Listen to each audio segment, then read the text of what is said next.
What up, my freaks? RuinusInsight here with part 14 of my Total War Warhammer 3 modded Archaon the Everchosen campaign. So as we saw last time, 'twas a day of several sieges as Gulator Halfspawn finally vassalized Grief / Malice, defeating him on the field one last time, though it was a battle with some effort and to be put in, and the same went for Azazel as he began the war against the Decadent Host. Some Slaneshi on Slaneshi action, and I think everybody can enjoy that. But anyway, we still have a fair few battles to fight with Sigvald, and I'm sure that Azazel will have to meet him on the field of battle sooner rather than later, so that'll be an interesting fight, and especially as his army is, well, not yet leveled up to be making good use of a lot of the stuff that Slaanesh has to offer. We don't have a lot of those high-speed damage dealers that Slaanesh is famed for, and currently have a big ol' anvil, and a little bit lacking in hammer, but not to worry, we'll find some hammers, maybe borrow one from Harry the Hammer. But anyway, in terms of what we gotta do this particular turn, looks like everybody but Gulator has moved, and Gulator, you are headed towards these guys, the Legion of Chaos. Now, I did put to you guys the question as to whether... Oh, you can go into Blackrock. Whether we should attack him or leave him be. I'd say about 90% consensus was that we should just destroy him for not being willing to be our vassal, though there were a few for keeping him around as well. The way I think we're going to do this is this. I would rather vassalize him, A, on principle, and B, because he has some very nice and useful stuff, i.e. since he has access to all the demonic units. However, I'm not willing to put in a crazy amount of resources into doing it, so if once we declare war and, for example, take one of his territories, if he's not willing to immediately peace out and be our vassal, then we're probably just not going to bother, and we're just going to trade Malice his territories. I think that's the way to go about it, if we can manage. I also noticed that you probably want that vassal emissary either way. Well, to some degree. Probably going to give up the Forest of Decay to be a capital either for Malice or for this guy, if we manage to keep him. And Gulator, you will also, yeah, you have leveled up via that battle. In fact, you leveled up twice, which means we get Plagued Marked, and get the Locus of Virulence with the melee attack and armor-piercing weapon damage increase for 30 seconds. Could be quite nice, especially if we use it around Stand or Die. With another Stand or Die from our Exalted Hero, that would be essentially 100% uptime on at least some melee attack bonus, which ain't too bad. Casualty Punishment and the Paragon of Decay, base weapon damage and armor-piercing weapon damage reduction, eh? Now this is quite neat. So this will... Ooh. I just had a thought. Wait a moment. A moment here. You can become... you can only become Tzeentchen, Undivided, or also Tzeentchen. I might replace you with a Nurglite Sorcerer. Here's the thing. Now, this guy has a minus 10% various types of weapon damages reduction. Poison does 20%, and then Overwhelm does 40%. And I think Soul Grinders also have a similar debuff, about 10%. We could combine all those in an undivided army to an absolutely ridiculous amount of weapon damage reduction. I'm almost tempted to get a couple of Warriors of Nurgle in Azazel's army just to combine the extra 20% with Overwhelm, but we'll leave it alone for now. Anyway, you can get Seal of Sickness. This is an interesting idea, and I'm going to look more into it. I'd like to see whether we can stack it up to 100%. Which would be quite nice, or could be quite nice, depending on how exactly that'll work out. Anyway, we need to get to Fleshy Abundance now, which means let's pop... I'm gonna say Curse of the Leper. I like Stream of Corruption and I do spam it, but I don't know, Curse of the Leper in an emergency can be really, really nice and really effective and do a lot of damage. Gulator's minion here. Oh, I forgot to get you your name. Okay, I'll do it later. Retinue Physician for you. Obviously, this puts our healing up. There we go, that's a lot better. And we could still get you Chaos Strategist, but now I think we have a decent amount of healing in these armies, or this army, and maybe Chaos Commander will be the better way to go. I'm still not 100% on it. Let's just do Deadly Blade for now until I make a full decision on that one. It'll be a lot easier once we have 2 of these guys, because that'll be doubling up on the Retinue Physician as well, which will be quite nice. And yeah, we're not quite there in terms of healing, but also we're only at 7 Nurgle Authority, so we'll increase the healing via that manner as well. And next up, oh, between the episodes I did one quick minor battle here. I took Shanwu with Kagan, because, well, it was one of those little tiny garrisons that didn't really warrant a fight. But it also wasn't auto-resolvable, so just got some random troops and put them in this army, and we're gonna ferry them over to Kolek. Actually, speaking of Kolek, he's going north for now, so I think we're briefly gonna peace out with the remnants of the Cathians. Let them... I was about to say let them fight the Blessed Dread, who aren't actually fighting them anymore. And they're fighting basically all of our vassals and not us. But not to worry, we'll go up here, we'll vassalize these guys, and by the time Kolek comes back down here, it will have been 10 turns anyway, so I think that works out. At least this way, we aren't in danger of losing these territories, because I think the AI does have to generally wait its 10 turns before it starts taking stuff back. And I'd really rather not reconquer stuff already conquered, tread old ground and all that sort of thing. And I believe we're good. So let's end the turn. Actually, you know what? I know, talking a lot. Where's Kolek? I did ask you guys for names for some of these Dragon Ogres, and I only ended up naming one last time, so I gotta get a few more in here. The Primordials. Hey, it fit. That was one of the longer ones I didn't expect it to feed. Scaled Scourge. Alright, the Stormclad Horde, and let's do Fallen Star Beasts.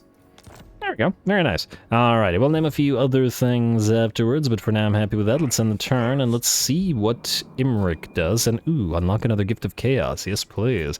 Outpost upgrades, Path to Glory? Who's Path to Glory? Venerous Soul Shredder. Who are you again? An exalted hero. Oh, right. Right. I was going to keep you in Azazel's army without a Path to Glory, meaning turn off Path to Glory notifications for this character. It's really too bad. There really should be an exalted hero of every single type. There really, really should. I'm almost... The fact that there isn't a Slaneshi exalted hero just seems bizarre to me. Because Slaneshi like their melee. Anyway, Malice, what you want, buddy? Oh, trade agreement. Oh, you're really quick on that one. Alright, Malice, if nothing else, is a very adaptive guy, so he adapted to the situation real quick. And Sarkhan might be happy about the turn of events anyway. Also, while the turn is ending, we once again did manage to reach the engagement threshold, so this episode will once again be the hour, and the offer does still stand. 300 likes and 50 comments, and the next episode will follow suit. Trait gain, construction cost, we have... Oh! Imrik must have sacked the Valley of Horns, which we traded to Nurgle and then returned here, which means we don't need to go through the mountains anymore. In fact...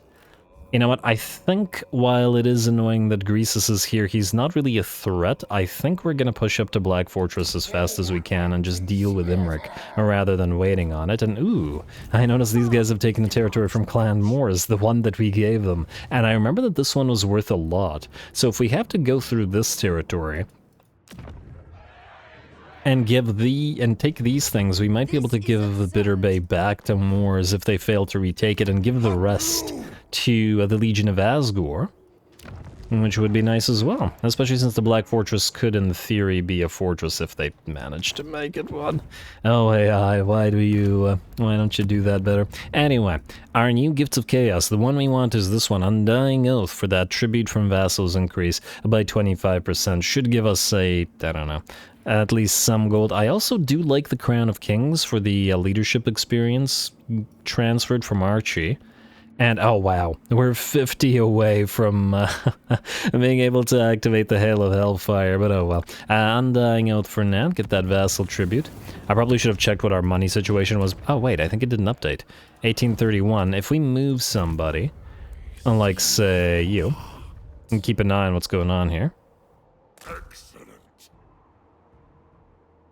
Huh, there's no one at the Fortress of the Damned. Well, that's just swell. Your army's also full.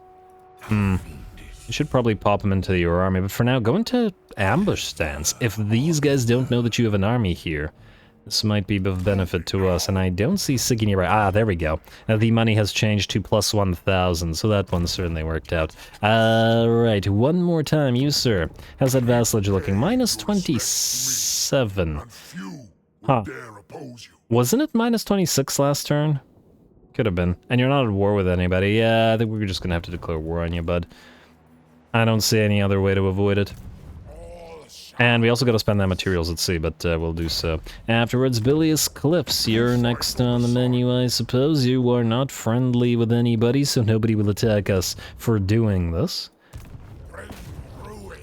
He's not gonna like it, but away we go. The thing is, I don't want to leave him here, so we should, if nothing else, and deal with him in some manner. Low casualties? Oh, this is gonna hurt our Chaos Feral Mantcore, isn't it? I do have to wonder what is nearby. I'm sure his main stack is here. I guess the question is, will it be able to reach us, depending on where it is here. Actually, we can see this, so it has to be at either Volcano's Heart or the Forest of Decay, and we don't know which. Alright, I'm gonna risk this and hope that we don't get too badly hurt. Okay, yeah, we got hurt. Our poor spawn, always taking damage. We are not going to give this to a non-existent vassal. Frankly, I think Malice can make better use of it. And we might want to sack this for money. Because we need to make use of that materials at sea. And then occupy it. And we should still heal up pretty nicely. Yeah, we can't see him. Another question will be, will he go around this way or this way? Actually, the other question will be, oh wow, he doesn't even want to peace out. Alright, Vashar / Daniel, Dashnar, it looks like you're dead. Not much choice in the matter, I think. Kolek, you oh, for a second I thought he couldn't reach any place, but it looks like he can to the Celestial Monastery. Ye shall go, and I also noticed that Deathmaster Snitch is not visible here. He's either in Shingpo, or he is... Okay, I'll resolve this. He's either in Shingpo... Do we want to sack this? Oh, wait, we actually want to keep the wine, so come on, keep the wine, keep the wine. Ah, didn't manage. Melee attack for Marauders, it's not horrible. And we didn't have wine before, so it might be worth something. And I see that at Celestial Lake, we can go into exploit vassals, at least for now. We'll trade Janshi back to maybe the Skaven. So the problem with the Skaven and sharing territory with them is the War of Corruption. We'll get screwed over by the Skaven corruption being very high, which means we... You know what, don't collect the income. Which means we want to probably give them a full territory, but... Like, for example, Jadewind Mountain and Shingpo both have value to us. The tusks are less valuable because it's 10% for chariots, which is kind of meh. But the gemstones are quite nice. They give us the... Where are we here?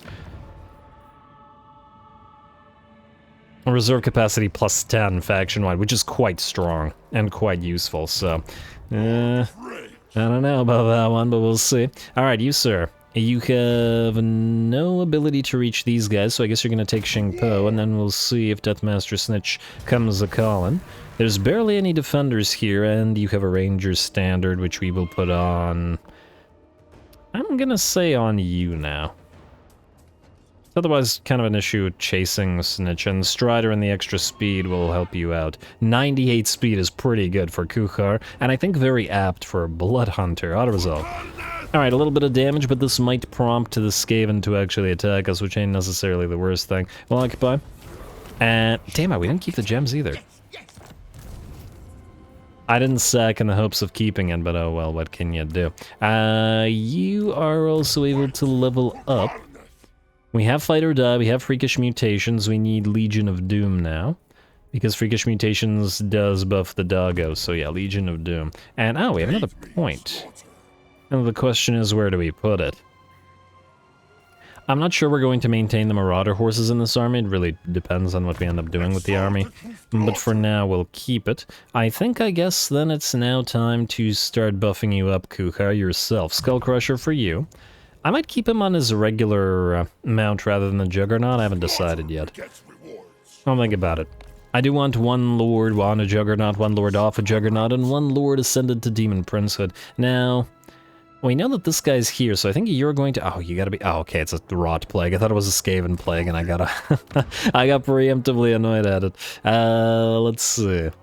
You're gonna go back here briefly, and you're gonna wait to see what Deathmaster Snitch does. I have a feeling he's going to send his armies south to our great annoyance, towards the Baleful Hills, but... well... not too much we can do about it. How many territories does he have left? Well, he won't vassalize, and he has 5 left. 1, 2... let me just see here. 1, 2, 3, 4, so it must be this one, 5. We'll have to send somebody around to grab the city of Shugingen, and before we grab Kunlun, as that's the one, if we want to vassalize him, that we'll want him to keep. And Demerhar Vorpalshard, continue moving your ways southward, and Gulator, you will continue, go figure, moving your way southward, find Imrik for us. Oh no, Astrogruel. Please don't take the Tower of Gorgoth. Don't do it. Go and take... okay, we already told him to take the Blasted Expanse, and he isn't moving out there.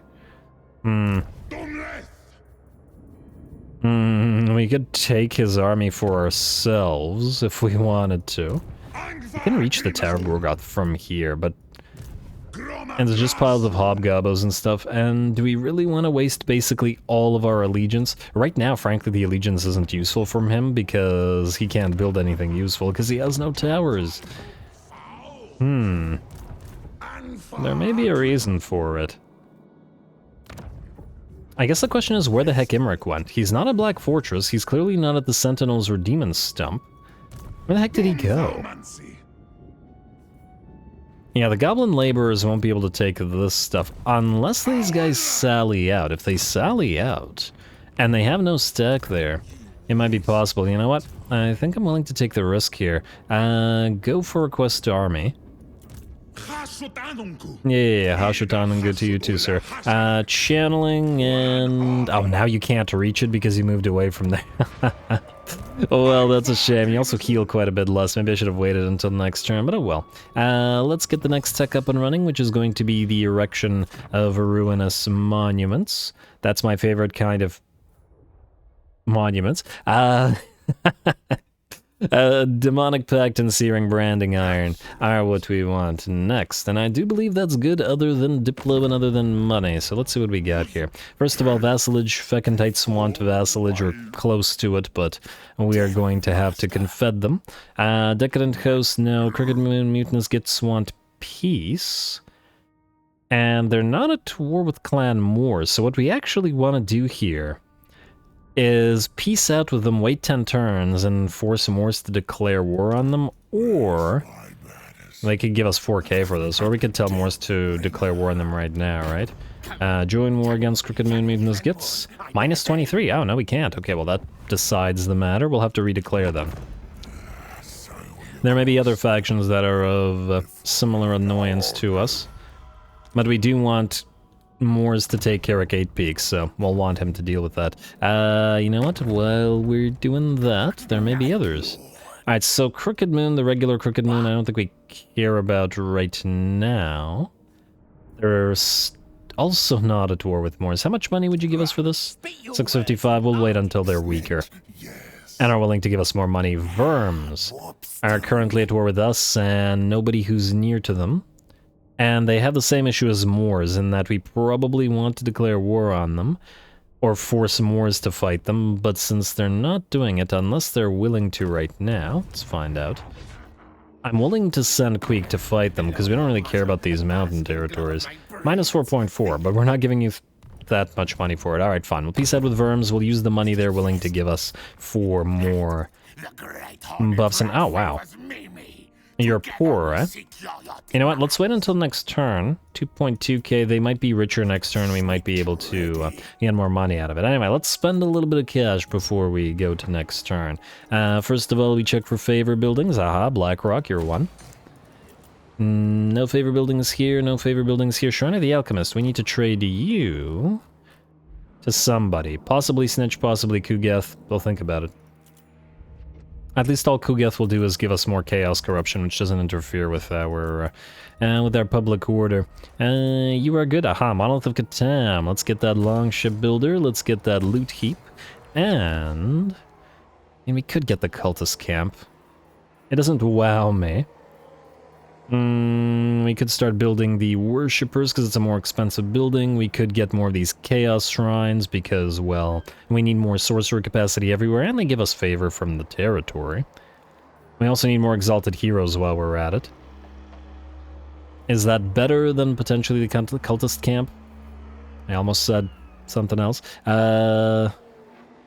Casualty replenishment trait. Ugh, I really just want the Tribute from Vassals here, but it can be built once we're at tier 4. Whereas the Chaos Shrine will be useful pretty much immediately, which kind of answers my question. And do that. Alright, Gunpowder Road, Nangao, immediate upgrade for you. Chimera Plateau, yes, Challenge Stone, up to tier 4, beautiful. And you know what, we might as well upgrade the Guard Barracks here, because we're gonna need it at a higher level, as somebody was kind to remind me. We'll want the Blue Scribes, and we'll want Take Old Hellbrass, and they both cost some tiers. As in tiers of buildings, but also possibly some other types of tiers. Anyway, that looks good to me. What's the likelihood these guys come up here? I mean, the reduction is useful. I don't see Snitch here. I'm tempted to just build it. Yeah, just build it. Take the risk. Alright, we still have money remaining and we should still make a use of it. The tier 2 of the growth buildings, I think, are now worth it. Not tier 3 because it's too expensive for what it does, but tier 2, certainly. Let's do that, let's do that. Waystone, Warpstone Desert. No waystones there, I hope. Alright, another bone pit here, and our money is rapidly dwindling at this pace. Another bone pit, and one more bone pit. Just make as much use of the materials at sea as we can. Alrighty, looks good. Next, we probably have a few points that we can assign, but I think I'll just skip doing that right now because this turn has lasted too long without a darn fight. Although there does tend to be more admin during turns where there's materials at sea. Clan Rictus, no. You will be our vassal or you will burn. And just like pretty much everybody else is learning. Alright, I see that we didn't get attacked by Prince Siggy. And we'll see what that means in a moment. Alright, Ally begins outpost construction, the Crag, and yeah, he is gonna move up here. You little, I guess, Alright, so if we send Kolek this way, we could probably... Oh, wow. Alright, nope, they're going to reclaim some of these territories. I don't think we can do much about that. We need you to go to Taitsu and just chase them down, since they're going to be annoying about it. Alright, what do we have here? It's just a pile of Skaven slaves. It's not worth fighting. It's just a pile of Skaven slaves. We can find better fights than this. Oh, wow, I shouldn't have done that. They'll heal. And who knows, maybe it'll draw Deathmaster Snitch towards us. Let me kill him in battle. What kind of army does Snitchy have?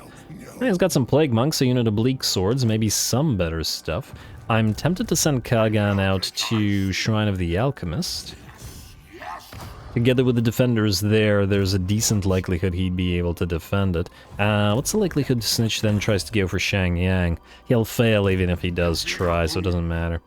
To the Shrine of the Alchemist. What we can't do is sit outside of settlements because Snitch will immediately ambush them. He can reach a Shrine of the Alchemist from here as well, so we may want to get a few more units in here, but we'll see how much money we have remaining at the end of the turn. Kolek, back to you. Back to you, Kent. You to the Village of the Moon, to Jadewind Mountain, to City of Shigangan, and then Kunlun. It's worth fighting. I have a pile of clan rats. Do we care about that? I don't know, I would like to fight something this turn, so I might fight this just because. That's a minor settlement battle.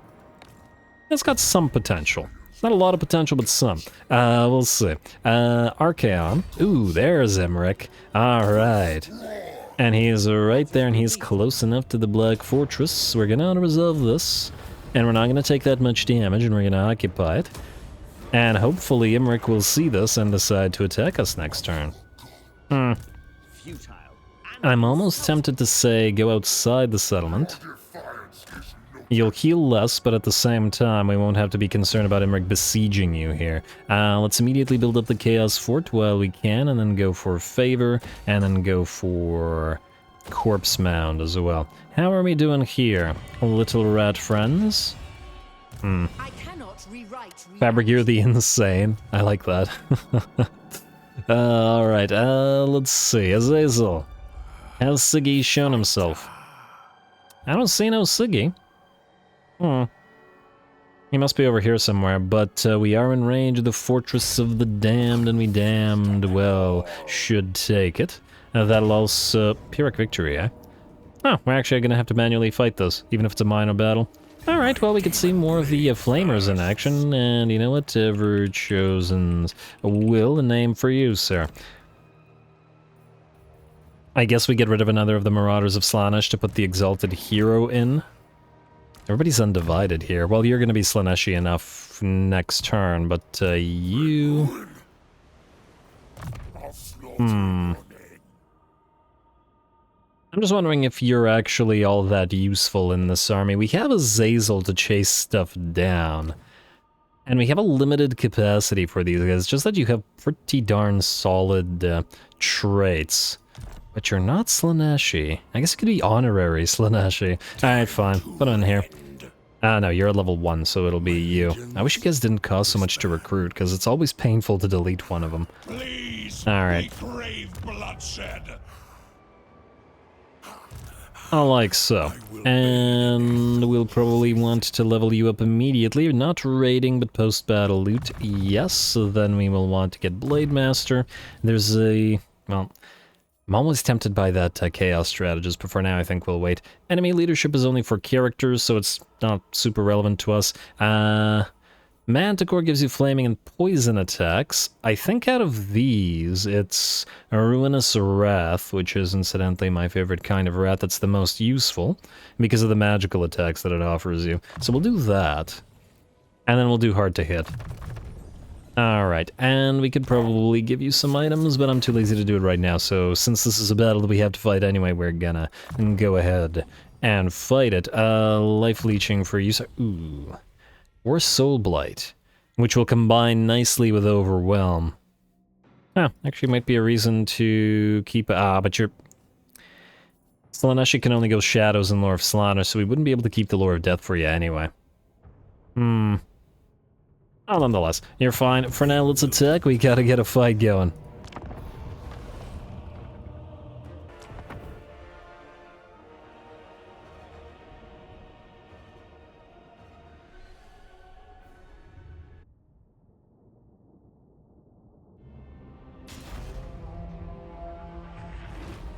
Do you hope to claim victory in battle?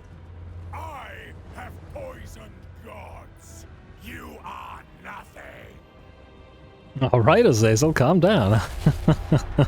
That's a little harsh. Anyway, here we go. We're gonna start off slow or start off easy with this small battle. At least we'll still get to see the Flamers and do the work. Azazel's gonna head directly into combat and go after the enemy lord with the hopes of knocking him out. A nice Rod of Torment there. With the hopes of knocking him out before the enemy can react. The only things that are here are the Lord and this War Shrine of Undivided. And I don't think either one is particularly threatening to Azazel. At least not at the current time. Anyway, looks like the Lord has already shed about 25% of his HP, while Azazel is fine and can continue healing up while casting repeated lashes of Slaanesh. And nonetheless, we're going to send in some reinforcements to try to help out both against the Lord and against the War Shrine, just to speed matters up a teensy bit. A Spirit Leech comes down on the enemy Lord. Azazel has Temptator active, though he doesn't really need it, as he's probably fine. Lord's down to about a third of his HP, and it's rapidly dwindling. And down he goes, backed into a corner and ripped apart. Next onto the War Shrine, but in the meantime, we're gonna have our Flamers do the work. And ooh, don't fire, guys, don't fire through. Just decide to fire right through our lines when they can fire right here instead. Manually told them to target the Marauders instead, as obviously they were dishing out plenty of damage to our own units. And it looks like we lost about 14 units and 17 units. I think most of that was to the Flamers rather than to the enemy. We gotta be real careful with that. Flamers would probably be very solid in an army that has a massive amount of fire resistance as well. Gotta think about how we might be able to take advantage of that. But anyway, here comes a blob of Chaos Warriors, haha! And the AI will react and back some of them off as we have a Rod of Torment and the Piercing Bolts of Burning come down. It'll still clip plenty of them, as they are, or at least some of them, a unit of Marauders and a unit of Chaos Warriors are engaged with our units with whips. And there's really nowhere they can run, and if they peel away too much, they will simply get hit by the fires of Tzeentch. And very nice. Alrighty, and as long as another lash of Slaanesh coming down, as long as the enemy keeps blobbed up like this, our units won't be burninated, which is quite nice. Also try to get some Exalted Flamers in there somewhere later on, if possible. But the regular Flamers do just fine, and they do just fine on both sides, Lanashigiggle, of the engagement here, as more units of Chaos Warriors are moving in, but ignoring the Flamers, which is, once again, going to work out fairly well for us, as we can just hit them in the back, slash the sides. Granted, they will charge our units, but we're not super concerned, and while we do have a unit of Forsaken having charged some Marauders, we're liable to take at least some damage to it. It's really not an issue. There we go. Yeah, I did say we'd be seeing the Flamers work, and they are certainly working for us this time around. Azazel leading some of his Hellscourge whip units around. Although it's completely pointless to use these guys to chase, as they just don't do enough damage. I'm still kind of on the fence about the units. They seem kind of not great. Even with Overwhelm, yes, Overwhelm is a very nasty debuff. But even as an anvil, the problem is this. Let's compare them to the regular Chaos Warriors of Nurgle, who have Poison. Poison does half of what Overwhelm does, so Poison gives a minus 20% rather than a minus 40% debuff, which is still solid, but at the same time, the regular Chaos Warriors of Nurgle don't sacrifice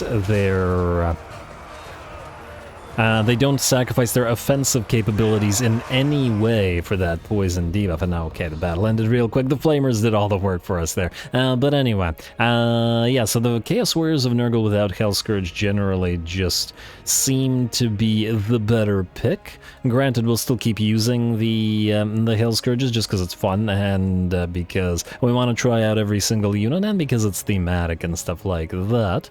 Then we'll keep playing around with them. We'll see what heights we can get them to and how we can combine the Overwhelm effect with the other things, potentially, to make it more worth it. But, well, more on that later. Anyway.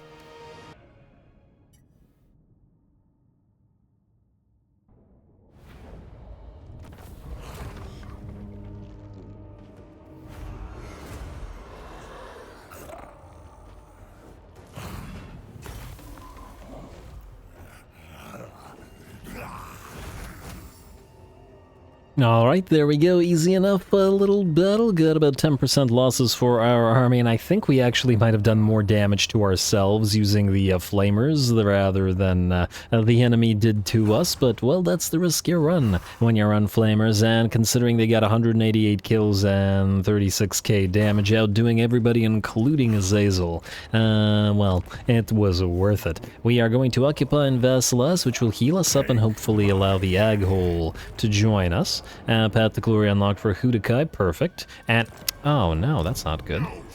You're right beside Shard Bastion. Oh, watch them die immediately. And Sigvald is right there. Oh, I fear that Sigvald might be dead. Or not Sigvald, our allies that we just got might be dead. Maybe we can make it to Shagrath to bail them out, but we'll see. Also, funny thing, while fighting that battle, so when you click the units on the Marauder Horsemen, they say, bring us souls, when you give them orders, right? And once I clicked it, I misheard and I thought they were saying, bring us soap. And I found that very amusing and just started laughing in the middle of that battle. But also, you know, Slaaneshi army, so seems about right. Nurgle would never ask for soap, but bring us soap. Fantastic. Anyway, Kolek, you were besieging this because I thought that maybe this was worth our time fighting. But frankly, a pile of clan rats, considering what Kolek's already gone through, I think it's not really worth our time, so... Low casualties, little damage, we'll just occupy it. There's probably a battle to be had at Kunlun, so we'll save it for that one. Now... well, there's nothing to keep here, so you can sack it. These guys won't like it, but, well, that's their problem. We need all the money we can get right now anyway. Alright, Village of the Moon is ours, on to Jadewind Mountain and the rest of these territories. Alright, after. How do you feel about us? There's a pretty decent likelihood that we're going to get into battle with Lok here as well. Ideally, though, we'll save him until after Village, as in move up like this, take out Snitch or vassalize him, then move through Village's territories. Confederate Village, allow Village to go fight Zatan, while Kolek moves back through the territories of the Blessed Dread, and then loops down here to finish off the Cathans, especially since we're at peace with them for 10 turns. Gulator, oh, well, we were looking for a fight and we certainly have one. Vashar is here, and we could actually get help from Malice's armies if we wanted them. But yeah, Gulator, you got yourself a fight, my friend. Let's get you evasion, and we'll go for fleshy abundance soon as we can. What do we have in this army? Giant pile of Furies. The Princes of Perfection, Devoted Marauders of Slaanesh. Well, good for you. 0. Still no vassalage. Wait, out of curiosity, what if we give you the Bilious Cliffs? As in return them to you. 39. It's actually worth a decent amount, but you're not willing. We'll see what he says after we destroy his armies. As to which one we want to attack, might be easier to destroy the first army and allow the second to come in as a reinforcement, though they're generally a quick-moving army nonetheless. Do his armies have any abilities? His main stack does, but this one doesn't. I hope they don't run. Don't you dare run from Gulator. Is there anything else we have to do right now? I don't know if there is. Whether there is or there is. Oh, wait, Gulator. I was gonna switch his stances to be able to use the fire thing as well, but oh well, too late. Gonna have to be careful about our manticores getting swamped or mobbed and destroyed by all those Furies, all Furies of Khorne, I might add. And frankly, most of his army is pretty Khornite, which I can't help but approve of. Anyway, Pyrrhic victory, and a nice mix of units. We got poison to deal with, we got the various Slaaneshi units to act as hammers. Soporific Musk on the Princes of Perfection. Gonna watch out for that and destroy them so that they don't debuff us. Alright, I think that's about it for the major issues. Vashar will of course be an issue himself due to his HP, but, well, I'm reasonably confident in Gulator's capabilities. Go.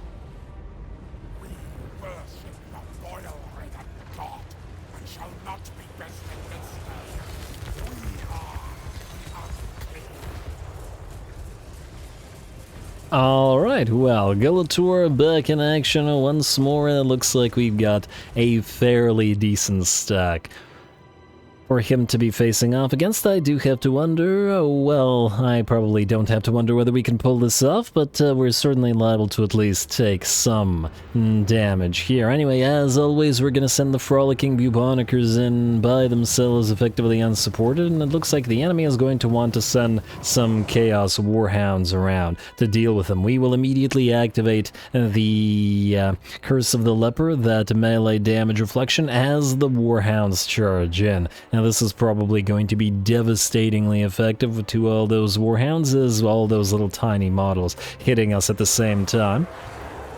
There we go, watch their HP drop down to half, and they've essentially already destroyed themselves, and hopefully with the other units moving in, and some Nurglings rolling in, and some Forsaken of Khorne, and the Frolicking Bubonicers can continue dishing out damage via the Curse of the Leper. Now, out of curiosity, whose damage is the Curse of the Leper registered as?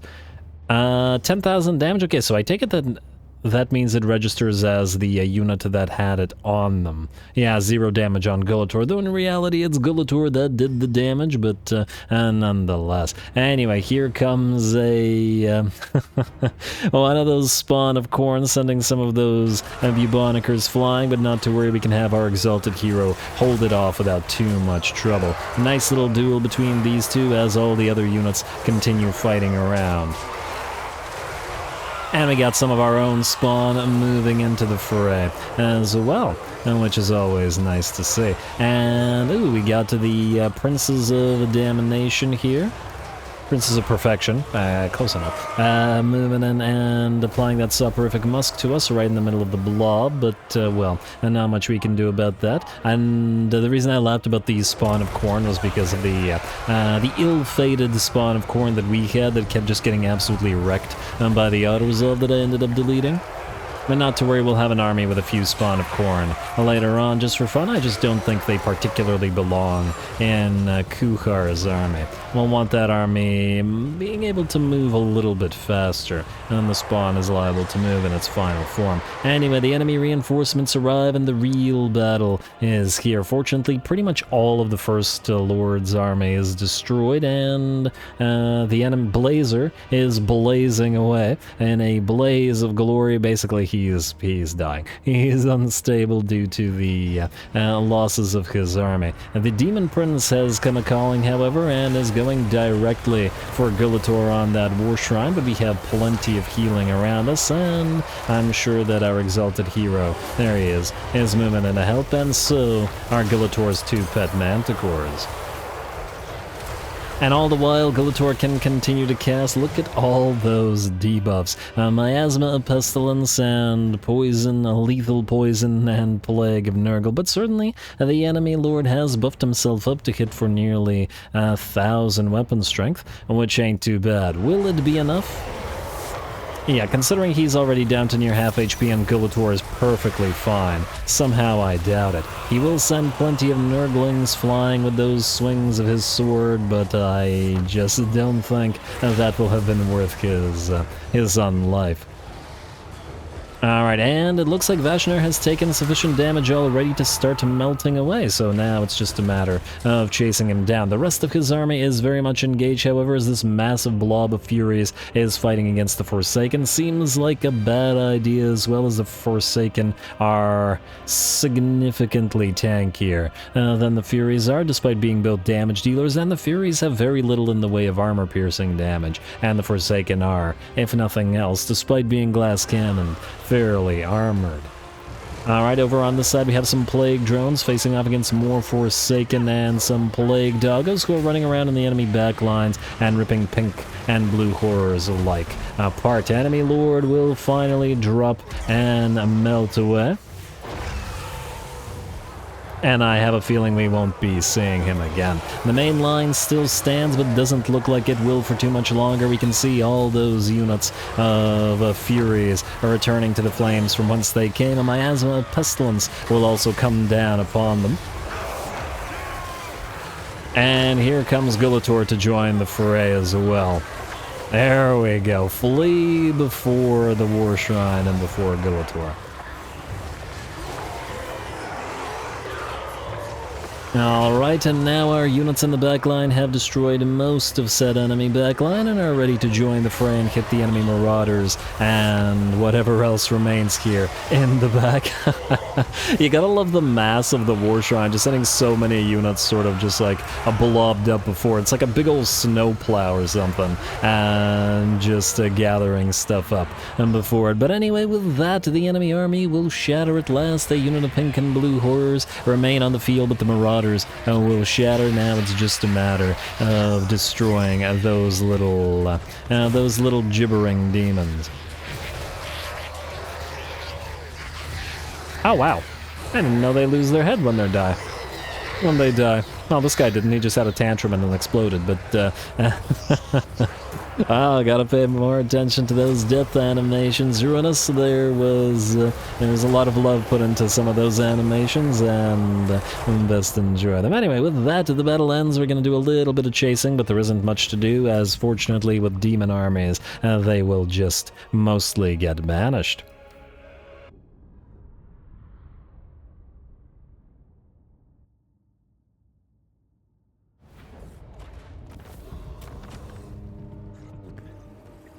Ooh, very nice amount of cash out of that. 6.6k, very, very nice indeed. Obviously, our cash amounts are being bumped up constantly due to the favor buildings that we're building, and hopefully we'll get it even higher. Anyway, looks like most of the enemy army was destroyed. Those rank 9s didn't do much for the enemy. We got 35,000 damage on Gulator, and while the Exalted Hero of Nurgle didn't do too much damage, that's not his purpose so much as to act as a living shield for Gulator and to keep everybody nice and healed up. In terms of kills, we got 104 and 18k damage on the Gurgling Gullets, and 103 on the Rottweilers. And very nice to you, and 75, 16k damage on this unnamed spawn of Nurgle. Oh, I only named 2 of them. Huh. Okay, I gotta get some names in there, but we already named plenty of stuff, and I've talked a lot this episode, so we'll do it next time around. Anyway, looks good to me. We are going to take the money, even though it's surprisingly little, but I can't complain since we got plenty over the battle. I also don't remember what the defeat trait for Daniel is, so I guess we're about to find out. And diplomatic relations bonus with Kislev. Ooh. And casual turn punishment reduction. Yeah, okay, this is pretty trash. I don't really care about it. Make sure to kill off the rest of these guys, though. Oh, this better not hurt our spawn. Okay, it didn't seem to, and you know what? We'll kill the captives so we have an easier time auto-resolving it. Next turn, another Banner of Rage. Quite nice indeed. I believe our current one is on Archaon. Maybe one for Kuchar as well. He seems pretty up there in terms of being ragey. Alright, and then we'll do the same thing here, kill the captives. 4 turns of it, probably don't need it, but... Did we get 2 banners of it? No, I think I just didn't, Yeah, okay, I just didn't press it. Okay, that's fine. And we got another crown of, whatchamacallit. You can't get into enemy territory, can you? Oh, actually you can. Well, that's just swell. Go into raiding. How much is this territory worth to us? 800 free money? Alright, we'll certainly take it. And what was I saying that we got before I interrupted myself with the thought of raiding? Oh, another crown of command. We can turn that into, hopefully, something a little bit more useful. Now, 15 minus 180. Yeah, this is definitely reminding me of the Valkia campaign where he would rather have died than served, which, I mean, I can respect that, but I can't condone it. You, sir. I don't want you to take the Tower of Flies. We want Malice to have this. You are approaching it uncomfortably close. Can we tell you to defend... Wait, we can't tell you to defend... Oh, well, that's not great. Go down here and defend Carrick Doom. I don't know if he's gonna peel away to do it. I thought you could tell him to defend a friend's territory, but we can't borrow this army. Hopefully he sacks Tower of Flies. I don't really want to... get into a whole thing with trading territories around, especially since he has a full territory already and certainly doesn't need it, but Malice does, especially since we want his units. Though at least Forest of Decay is guaranteed. The problem with this is that, once again, factions that have corruptions, factions that don't have corruption. Like, there's a decent likelihood that the Blighted Grove will eventually get destroyed by our corruption's presence. So Malice will lose his capital, but that's fine if he gets the Forest of Decay on all of these territories. In fact, wait, Bilious Cliffs, we should trade it to you. And it's worth a decent amount of cash, nice. Alright, you can have that. It looks like we're keeping Malice. The corruption may also be somewhat problematic for him while we're here, but hopefully the AI can deal with it. Hopefully. It's a big ask. Alright, Astrogruel Iron Pick. I am not 100% sure what to do with you now, because we can't move you here because of Imrik. Astrogoth has very little in the way of an army. Howling Rock has probably too much in the way of defenders, unless... Now that's a question. No, we probably can't. I was thinking if we could attack these guys... no, they're not at war. I was wondering whether these guys would help reinforce. What's the likelihood they declare war on these guys? Alamy and Sisterhood. 9.8, so yeah, no, we're not giving you 15k for that. Alrighty, so this army is not super useful to us, though I suppose if Archaon moves around this way, and we can move him to Tower of Gorgoth, and by him I mean this guy. Go here. Imrik can't reach you. And we can have Archaon essentially reinforce the attack at the Tower of Gorgoth, and at least this way there's no way that this guy takes the tower. I just hope that Trutch doesn't. But I suppose we'll kill Trutch either way if push comes to shove. Demahar, you were... wait, you can't stop armies, can you? No, you can assault units only. For now, go to the Shrine of the Alchemist. Help Kagan out. And I'm just going to hope the Deathmaster Snitch goes for Kuhar because his army is so badly damaged due to that relatively weak auto-resolve, but we'll see. Now, let's get you Magicka's weakness to max out the campaign movement range, and not sure that we care about Fill the Chalice at the current time. Mostly because the fire resistance doesn't really do much for us. None of our units actually do fire damage with the exception of the Blood Battery.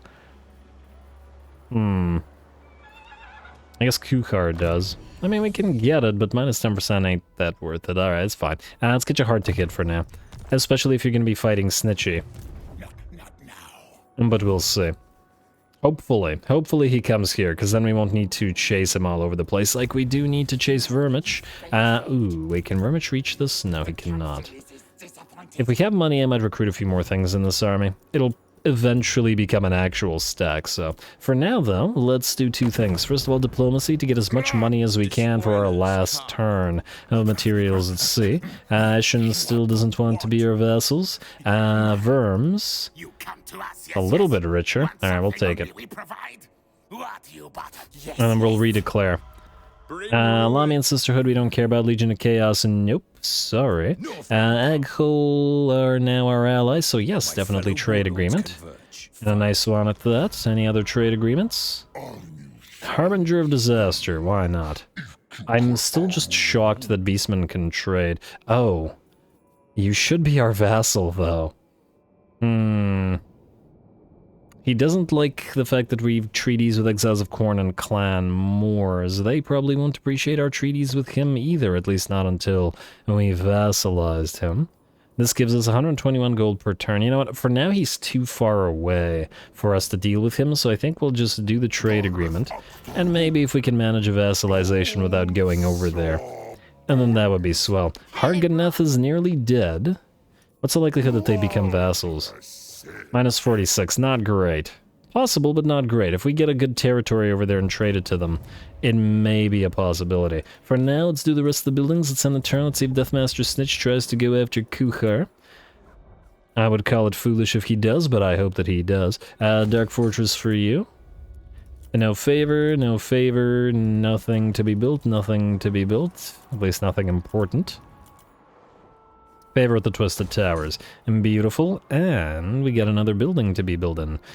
I guess we'll go for the Thralls. We'll still need those Worshippers, even though we could do it at Tier 4. Or we could just get another one of these, or we could get another Exalted Hero thing, because we're completely out of their capacity unless I'm mistaken.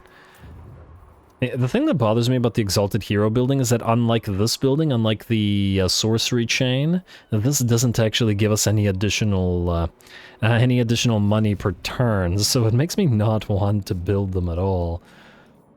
Just out of curiosity. Yeah, we're at 6 out of 5. Oh, so it wouldn't even do anything for us right now. Man. Alright, fine. Then it's not a priority, I would say. Let's get more sorcerers. And we do need more sorcerers, to be fair. And, like, Tzeentchian armies should probably have multiple sorcerers, and this will give us money.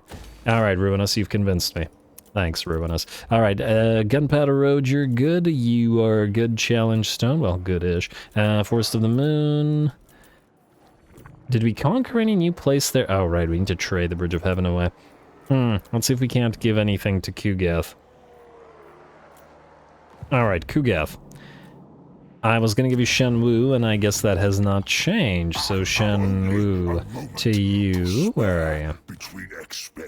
Alright, 4.6k, nice. Kugath is really funding a lot. I appreciate him, and that's why we're giving him so many territories. He's been quite useful. And what about Amble Peak? How much would you pay us for Amble Peak? 19. 1. Oh, we don't have the money. Alright, fine. We'll still give you Amble Peak, but at a later date. I don't want to give everything to Kugath, but his territory generally is pretty good about generating cash, so... Or at least it will be. Once he actually builds it up, though it's going to be difficult for him if we just keep taking all his money. Oh, Gulator. You're moving down to Archaon's army, and ooh, in fact, you can you actually reach this? Ah, you're just tiny bit too far. Really? Like, ugh, okay, fine. Go right here, because we don't know whether we'll be attacking the Sentinels next turn or not. Ideally we will, but who knows. And the rest of that, I believe, is good. Can't give any of this to Kugath. Can't give anything up here to Malice as yet, though that will follow suit shortly. Azazel's good, / stuck where he is. Right. So we currently lack the other 2 branding irons. I'm almost tempted to just go into Tzeentch, but you know what? Once we get the Ruinous Monuments, we can just go for Searing and then get Kuhar armied up. Because he does need to be. Anyway, looks good to me. Minus the rest of the money that we need to spend. I also saw a commandment available and ultimately failed to build it. But it's right here. Exploit vassals, please. Let's spend the rest of our cash. Every single penny, or every single favor. I don't know how to... Okay, you know what I mean. You.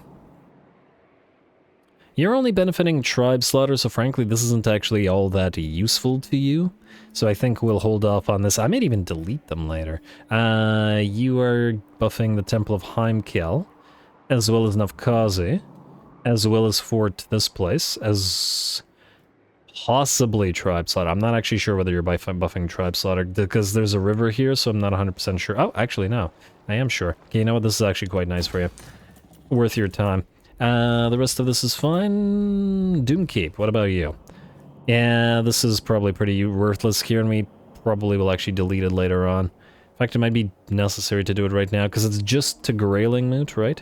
No, I guess no. It's also to Varg Camp, but it's not generating much. Alright, hold on to it for now. Blackrock, what about you? You're going to be buffing up Malice's territories. We'll take it. Trollheim. No, what about Monolith? At least this way we know what we'll have leveled. You buff only the Troll Fjord and the Grayling Moot. It's just not that much. Monolith of Catan. You're buffing these two. I mean, it's only 2 territories, but it might still be worthwhile. Frankly, I think this chain might not be all that useful anyway. And the Norskins don't seem to generate a crazy amount of cash. Which is a bit of a shame, but, you know, can't expect it to do everything. And Bone Pit for you, and what about the Challenge Stone? Well, we'll have Zatan nearby, but otherwise... that's still some territories. Yeah, fine, build it. It's never gonna get cheaper, after all.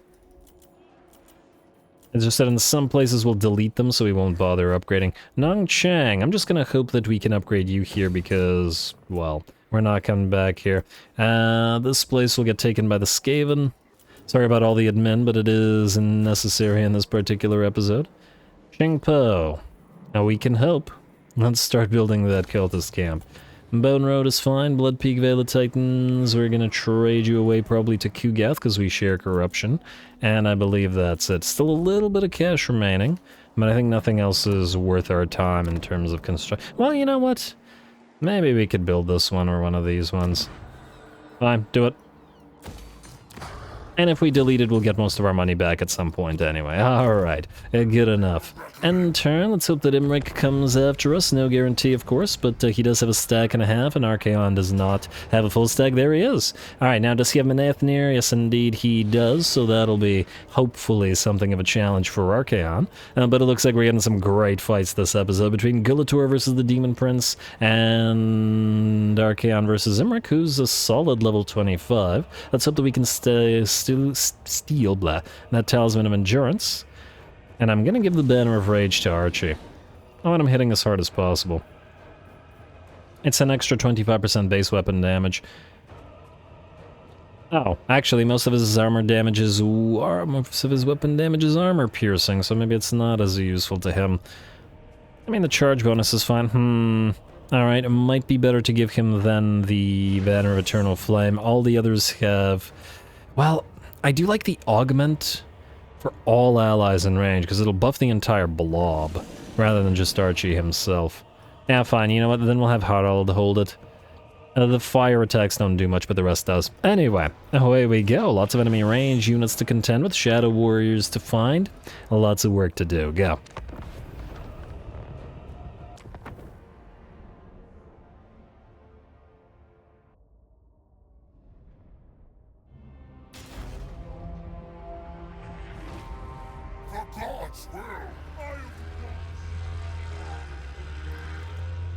Alrighty, here we go. Imrik at last. It's been a while watching him. Well, it's actually only been like 2 episodes, but we've been wanting to get him and Archaon to fight, so damn will we do so here. And ooh, Archaon looks pretty great under the polluted skies of the Darklands and all of the Chaos Dwarf stuff around.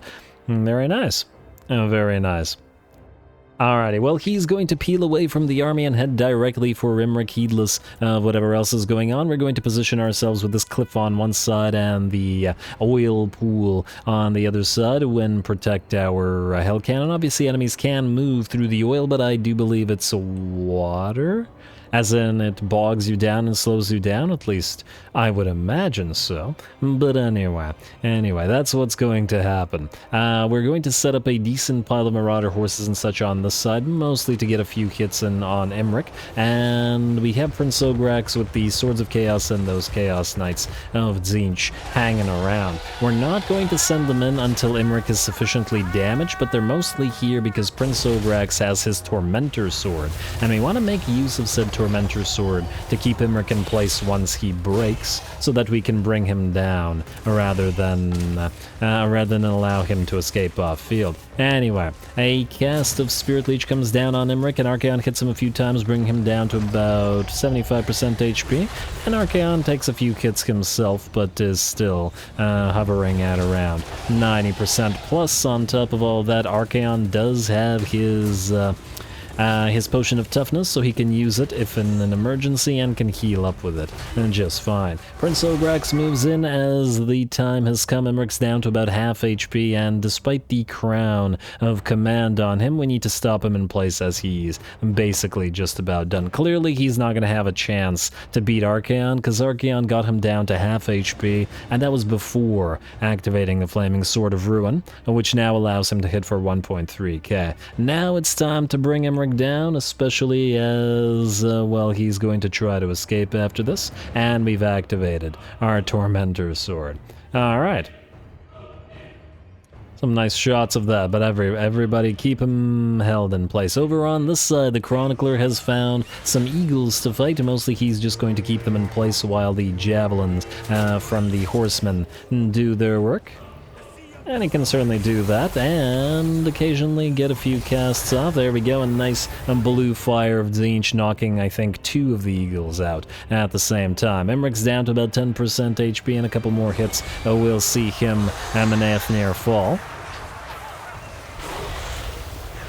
as he has nowhere to run, as the mass of the Chaos Knights is sufficient to bring him down. There we go. And now that the Chaos Knights are done with that, they can find another unit to kill, a unit of Great Eagles giving chase to some of our Marauder Horsemasters, and our one unit of Marauder Horsemen. So we'll bring them down with our Knights and with Archaon and with Ograx, and then we'll head into all those piles of enemy range units. The main battle has also not yet engaged, or not yet begun here, though the Chronicler continues annoying the enemy on this side, unsupported relatively. The enemy princess gets hit with a blue fire of Tzeentch, losing about a third of her HP, and we're gonna do the same a couple times until we bring her down. The rest of the main army continues to head towards Harry, who leads our forces of undivided infantry. And I do like that this army will have a lot of sub-commanders leading individual units. It's kind of neat. It's just too bad that you can't attach sub-commanders to units directly so that you could have more than 20 units, but, you know, then you just have like 20 heroes in every army, and it would be obnoxious. Although maybe if it was limited to some degree. Alright, and especially since the hero wouldn't be able to act on their own, they would have to act with the unit while attached. Might be something to look into for a future title there. So yeah, not that you're listening. Anyway, Archaon and Ograx fighting back to back as well they should. A loreful little fight for these two as they take on a couple of units of Shadow Warriors and a unit of Spearmen. I actually think one of the other units of Shadow Warriors peeled away, but not to worry, our Knights, and we'll find them instead. The rest of the army is finally moved in, and our infantry will be dealing with the enemy spears no problem, though the Silvern Guard, I'm sure, will hold a little bit more. Finally, Harry gets some time to fight as well, as... He's spent way too many battles in this campaign just getting stuck and unable to move, but this time he's completely surrounded by Silvern Guard and spears, and these guys, he is very much willing to fight. Over on this side, we have the rest of our army peeled away, and we did separate our blob, losing army cohesion in favor of... Did that princess get away or die? I couldn't quite tell. Losing army cohesion in favor of being able to chase enemy down. And are you sure you want to hold that glowing fiery staff over a giant pool of oil? It might still be neat if they added some kind of environmental effects, like the abilities to set trees on fire and the, I guess the ability to set oil fields on fire. Though I suppose, considering some of the bigger battles, especially against Skaven and orcs and stuff that have like a million units on the field, make my PC want to explode anyway. If there were environmental effects like burning oil fields and stuff, that might take it over the edge, and not in a good way. Anyway, how we doing here? About 70% balance of power in our favor. Ever since Imrik fell and the battle was probably fated to go our way, we've once again separated all of our melee units, and as many of them as possible are going to try to do their best to run enemies down. Chronicler's been fairly effective at 15k kills so far, or 15k kills, 15k damage so far, going to distract a unit of Shadow Warriors while our units of horses or horsemen run around in the background. Our Knights are going to rejoin the fray shortly as well. In fact, they already have over on this side. Okay, I was like, wait a second, those are horses and not Knights. And now it's just a matter of distracting all those damn elven range units, rather than necessarily killing them off, or killing their melee units off. As long as the range units aren't firing, they will lose the battle of attrition. Oh wow, that's one brave spearman archer there, as that's a lot of Chaos Knights for a single one. Alright, and the Knights are wrecking face back here. No problem for them to take care of all these archers, and by the looks of it, no problem for the rest of the army, as the enemy will finally break, and the battle will be ours. Not too bad of a battle, about 6 minutes long, though I think 1 minute went to killing off Imrik at the start of the battle before the rest of the battle was joined. But we took a fairly decent position. It took the enemy a while to approach, all under bombardment from our Hell Cannon, which did manage to kill off 3 329 enemies. And the Chronicler, very impressive in this particular battle as well, as he kept our flanks secure despite none of the melee fighty heroes around, though he does have a very solid 61 defense. I'm still on the fence as to whether we keep him on the disc, give him his horse, so that he can lead the Knights of Tzeentch, or give him a War Shrine. There's a lot of options here. We could give him Doom Knights, but I don't think they fit with Archaon's army, especially since he buffs the regular Knights of Tzeentch. Anyway, yeah, dude, Hell Cannon, be careful, damn. I thought I was trying to fire at the Marauder horses. Anyway, a little bit of chasing to do, but we can do it off screen.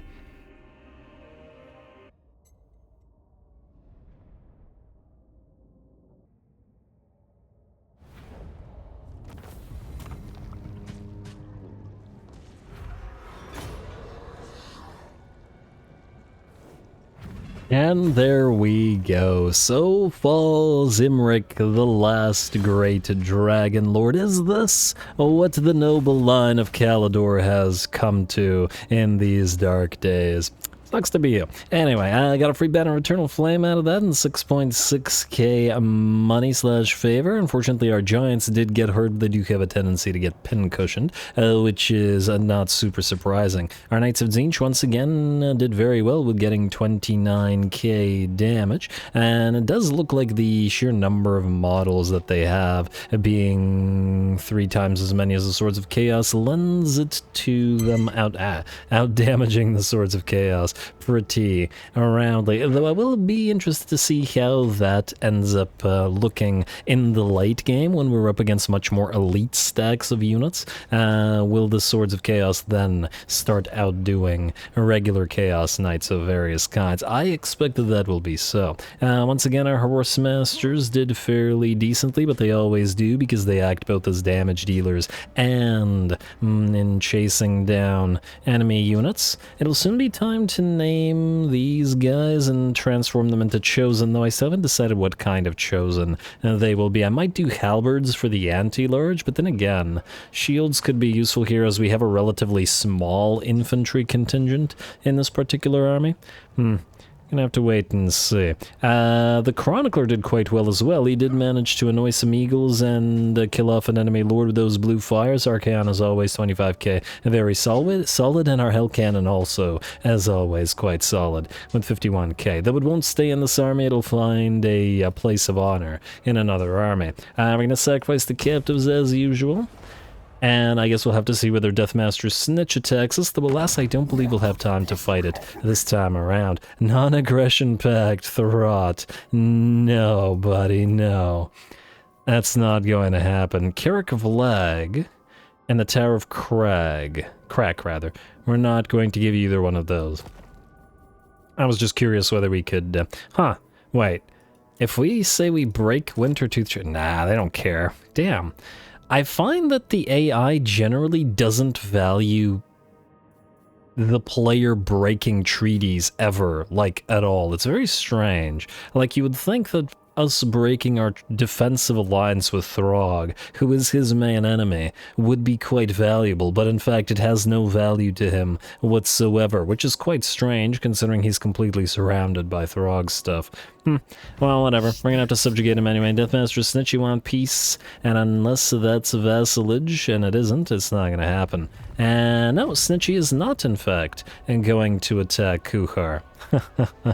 Alright, I guess he wasn't brave enough to try that again. Siggy wants peace as well, but he's most likely just going to attack. Yeah, he's taken one of the territories out already. Village. You want a military alliance. No, buddy, no. We're gonna have a very different type of alliance soon. And Be'lakor wants military access. No, we're the same.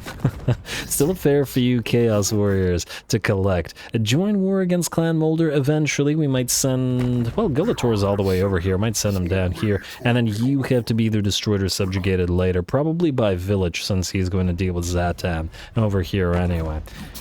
Plus, it'll be a nice little break of Nurgle versus Tzeentch. Khalid El-Muntasir, you want a peace treaty. Do we want a peace treaty with you at the current time? Astragoth's currently holding the Gates of Jar, which is decent. You know what, this may not be the worst thing in the world if Ostrogoth doesn't want to move right now. We can always send another army up there. You know what, we'll take it. We'll take the peace. It's only 10 turns. Archaon has other stuff to do in the area, so peace out with him for now. But certainly not forever. Alright, and there we go. With that, the turn is ended. Archaon... Still may want to go down here. But we have these to take. Huh. Just to double check, we might actually be able to take the Demon Stump with you, potentially.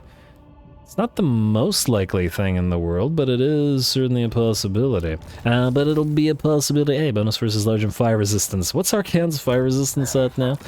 Wait, does he even have his own?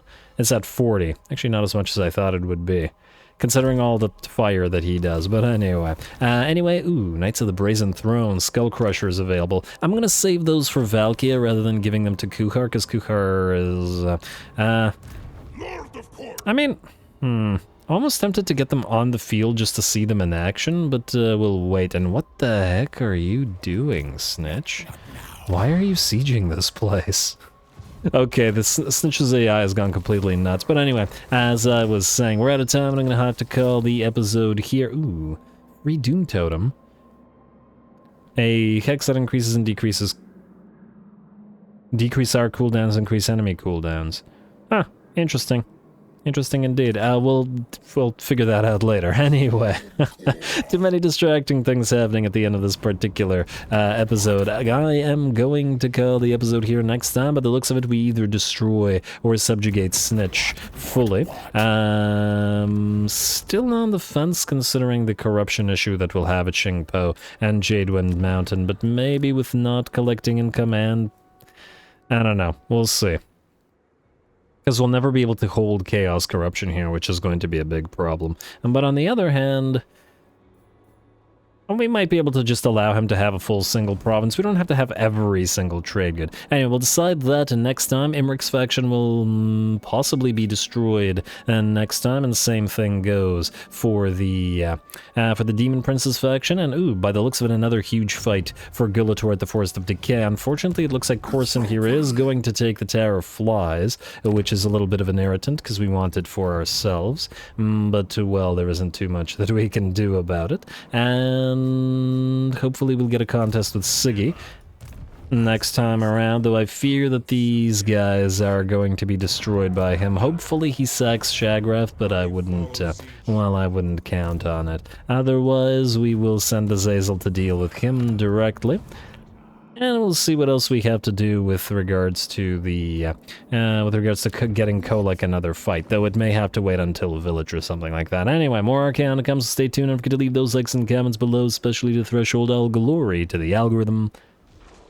Thanks for watching.